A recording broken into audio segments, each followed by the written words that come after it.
Sorry po mga kaibigan, so ngayon po ay araw ng linggo, September 1, 2024. So okay, meron tayong na-receive na panel gauge ng Innova, okay? So ang issue po nito, ito actually tinanggal ko na po ito sa box para hindi po siya medyo time consuming, okay? Anyway, pero bago po yan, shoutout po kay Boss Jam Gaus from Cabantian, Davao, Davao del Sur. Davao del Sur. Ayan natin. Oo nga, Davao del Sur. Maraming salamat po, Sir Jam, sa inyong tiwala. Okay? So, ito po, ang courier po natin ay JNT. Okay? So, ang preferred na courier ko lang po ay JNT at saka LBC kasi kilala na po nila ako dito sa amin. So, ang issue po nito, nagbi-blink yung T-dot niya, tapos ayaw pong gumana ng mga needle, so blackout na po. Then at the same time, may mga cases po ito na kapag umaga, malamig, okay, hindi po kagad siya nag-on. Tapos kapag medyo nainitan, yun, saka lang po siya magbubukas. But then, through time, habang tumatagal po, minsan patagal din ng patagal yung pagbuhay hanggang sa tuluyan na po siyang talagang ayaw ng mag-on kahit gaano katagal pa. Okay.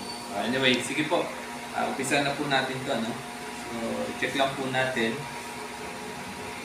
Okay. Ayan. So far, maganda naman po yung wala naman pong any damage sa gauge. Meron lang pong itong nakalagay na plastic sa loob. Hindi ko lang, para sabi ng ating customer, LED siya, no? Check po natin. Kasi papatanin po natin yung LED. Check po natin. Siguro, ito po, obviously, nabuksan na po. Kasi nga, nakapasok yung ito, LED daw yata ito. But wala naman pong anything na na-damage, no? Na-inspect naman po natin. So, ito, kaya ko po chinecheck muna to to make sure lang po na walang any damage po bago po gawin yung gauge. So, ilagay muna natin to para safe. Yan. Ito, LED nga. At actually, ito po yung ipapalit natin dito. No? Pero, ang nagiging challenge ko lang po, meron kasi pong mga LED na hindi siya branded or substandard lang po. Marami na akong case dito na ganun po yung pinagawa. Actually, tumagal lang po ng pinakamatagal na yata 1 taon, no? Or 6 na buwan. Naggaano siya, nagpapatay sindi yung LED. At may mga cases po na lumalabo. So, kaya ang recommended ko po sa mga customer ko, yung sa akin na lang po yung gagamitin ko, at least kahit paano, branded po siya, and at the same time, may warranty po siya na 2 years or nasa inyo. Kung gusto nyo 5 years, basta sabihan nyo lang ako any problem po kasi original po yung gamit ko. Okay, so ito po, sasabihin po natin sa customer natin na hindi na po ito yung gagamitin natin. But then ito po ibabalik natin sa kanya nang walang bawas po. Okay, kasi ito naman po sa kanila. Mas sigurado po kasi ako doon sa aking ginagamit na pyesa. Then, kung magka-problema man po, pwede nyo pong ibalik sa akin. Wala po kayong babayaran. Kahit yung shipping fee, ako na po yung mag-shoulder. So, ganun ko po ginagarantee. Okay, so buksan na po natin.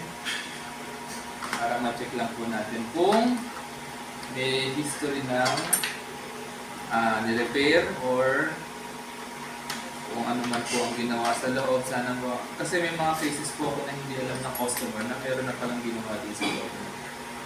I mean, may nag-repair ng... okay po. Ito, mga kaibigan, so obviously po, kung nakaangat po yung needle, okay.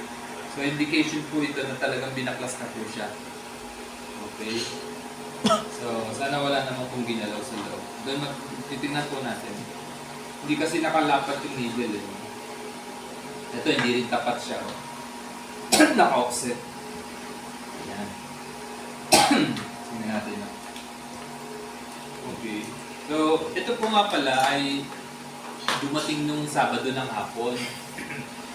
Actually, kahapon pala, Sabado. Eh ngayon, kaninang umaga po kasi nag-service ako dun sa Quezon City Circle. So maghapon po ako doon ako gumawa. Kaya eto, pag uwi ko, so ngayon, gabi na, ngayon ko pala po gagawin. Pati po yung ibang mga ano po dyan, mga align. Ito rin pa rin po, oh. Wala na po yung screw. Okay? So hindi po na ibalik yung screw. Pero titingnan ko po baka may screw ako dyan. Lalagyan ko na lang. Okay. Ayan. Yan, tanggalin natin itong needle. Ingat lang po sa pagtanggal ng needle. O, baka mabagsak to, babasagin kasi ito. Okay. Ayan. Ay, patay tayo dyan, sunog. Ito ang problema. May sunog siya o dito. Yun. Yan ang problema natin. Sunog to, yun, no? Okay. So, tingnan po natin mga kaibigan kung kaya natin ma-repair to. Kasi kapag kasunog po ito, pag sunog po yan, for whatever reason, di ko rin alam kung paano nangyayari ito, no? Kasi nga obvious na may ginalaw siya, may ginalaw na. So, titignan po natin kung magagawa pa, no? Medyo mahirap na nga po ito. Kasi ang problema ko ito, kapag ganito nangyari, yung sunog, pag ito nadamay, medyo maselan kasi ito eh. So, titignan po natin kung paano magagawa natin. Kung maayos pa siya or magkakaproblema pa. Sige po, balikan ko po kayo. Medyo challenging po ito kasi may mga cases na po ako nagawa na ganito na hindi po talaga umubra. Okay, talagang kailangan na magpalit. No? Okay, sige po. Balikan ko po kayo. Mga kaibigan, okay na po ito. So, natapos na po natin. So, nabanggit ko sa inyo, nasunog po itong area na ito, no? So, ngayon ginawa po natin ng paraan. Medyo natagalan po talaga tayo. Unfortunately, talagang maraming nasunog. So, ang ginawa ko po, tinahitahi ko po yung mga linya, yung mga trace, kung saan po siya gumapang. So, nilinyahan ko po ng external na wire papunta rito sa likod, pati dito sa harapan. So, okay. So, tingnan na po natin ang mga kaibigan kung mag-o-okay na siya. Kasi medyo challenging po itong nangyari po dito. Tinatan na rin po natin ng LED, no, mga kaibigan. Para isang gawa na lang po. Okay. So, bukan po natin ikabit siya para malaman natin. Yung LED naman ito na-test ko na po, so gumagana po sa lahat. Wala pong problema. Okay. Then, nilinis ko na rin po siya, no? Nilinis ko na rin po itong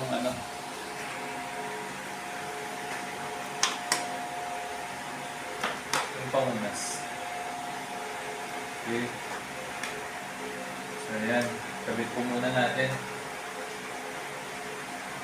Okay. So, yung cover niya.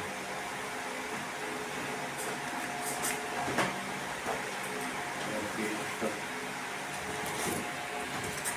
So, lagay po muna natin ito. Ilinis ko na po ito kanina. Ayan, malinis na po. LCD muna. Yung LCD, linisin natin. Okay. Medyo ang hirap lang po talagang ikabit itong ano na ito.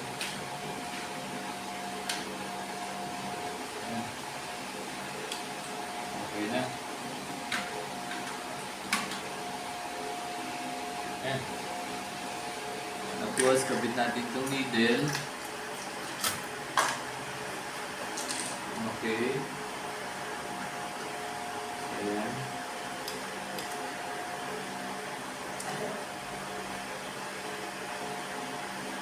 Tapos meron pa pong mga ibang pyesa talaga na nasira.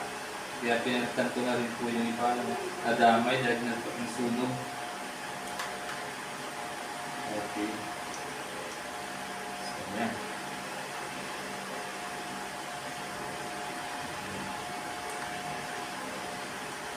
Okay. Then, well,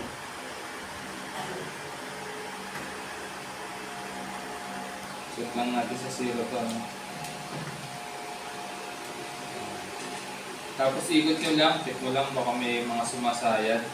Pag may sumasayad po, iangat nyo lang po ulit.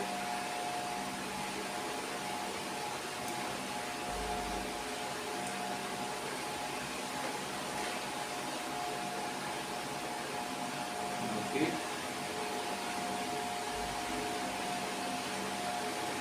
Ayan. Okay.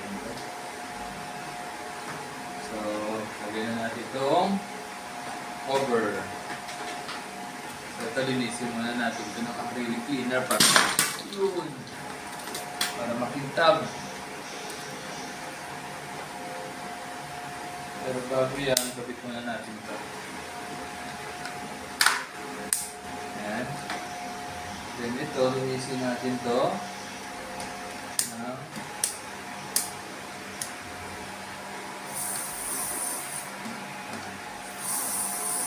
Linis. Yung basahan. Yan, nahulog na.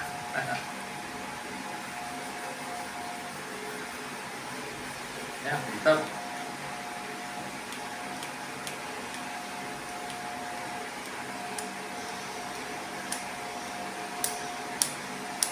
Yan, ganda. Ganda ito.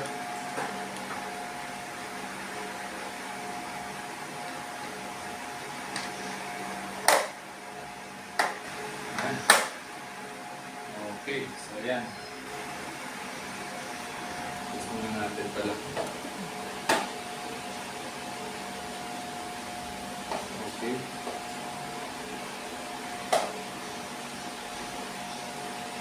So ilalagay ko po muna doon sa pinakataas yung kanyang needle.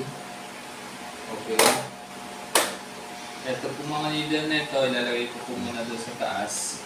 Ang nangyari po dyan kanina, nung pinalitan ko yung mga pyesa at hindi ko pa nakikita yung tunay na sira, kahit may power up po yan, naka-steady lang po yan dito sa taas, ayaw po niyang bumaba, ayaw po niyang mag-response, pati po yung kanyang odometer, ayaw po mag-display.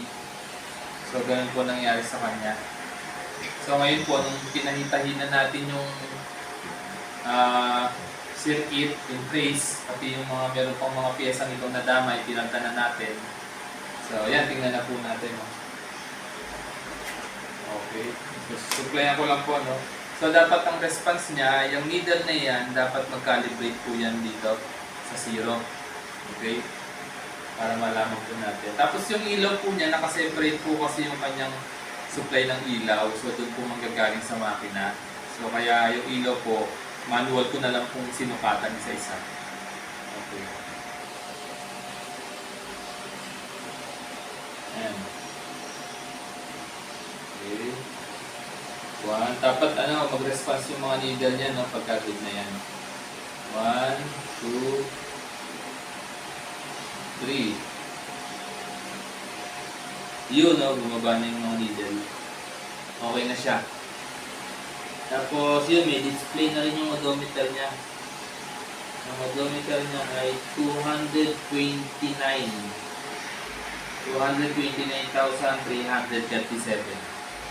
So average lang po ito ng mga ganito katagal na model. Okay. Ayan. Okay na po ito, Sir Jam. At ganyan nga pala po mga kaibigan, Sir. Ito po, itong ganitong cases po na medyo may maselan po kasi yung naging problema niya. Hindi po muna ito may ship sa customer. Kailangan po muna siyang subukan o i-test doon sa Innova na ganito po yung modelo para at least matest ko po na okay na po siya lahat, working po siya lahat, na walang magiging problema. Mas maganda po yung actual na matetest.